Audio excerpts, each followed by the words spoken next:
ఉన్నాయండి. ఒక్కొక్కసారి మనకి వంటగదిలో ఎగ్స్ అవి చేయి జారి పడిపోతూ ఉంటాయి కదా, వాటిని క్లీన్ చేయడం అంటే చాలా కష్టం. మనం ఎంత చేసినా నీచు వాసన వస్తుంది. ఈ ఎగ్ ఈ సొన అనేది అంత తొందరగా మనకు పైకి రాదు కాబట్టి ఇప్పుడు ఒక చిన్న టిప్ ద్వారా మనం క్లీన్ చేసుకోవచ్చు అండి. ఏంటంటే సాల్ట్ ఉంటుంది కదండి, సాల్ట్ లేదా ఏదైనా బియ్య పిండి కానీ మైదా పిండి కానీ ఏదైనా ఒక్కొక్కసారి మనకి పిండిలు ఏమైనా పురుగు పట్టేసి పాడైపోతాయి కదా, అలాంటి పిండిలతో కూడా మనం ఈజీగా క్లీన్ చేసేయచ్చు అనమాట. ముందైతే ఈ సాల్ట్ ఇలా వేసేసి ఒక 5 మినిట్స్ ఇలా వదిలేయాలండి. ఇలా వదిలేస్తే ఆ సొనంతా పీల్ చేసుకుంటుంది కాబట్టి క్లీన్ చేయడం చాలా ఈజీ అవుతుంది. ఉప్పు కాబట్టి వాసన కూడా కొంచెం తగ్గిస్తుంది అనమాట. ఒక 5 మినిట్స్ ఆగిన తర్వాత క్లీన్ చేద్దాం. ఒక 5 మినిట్స్ తర్వాత మనం ఇలా క్లీన్ చేసేసుకోవచ్చు అండి. ఈజీగా వచ్చేస్తుంది. ఇలా క్లీన్ చేసేసుకోవచ్చు అన్నమాట.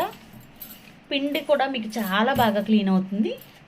తర్వాత మనం ఏదన్నా డెటాల్ లాంటిది ఏదన్నా వేసుకున్నాం అంటే వాసన కూడా రాకుండా ఉంటుంది. చూడండి ఎంత బాగా వచ్చేస్తుందో.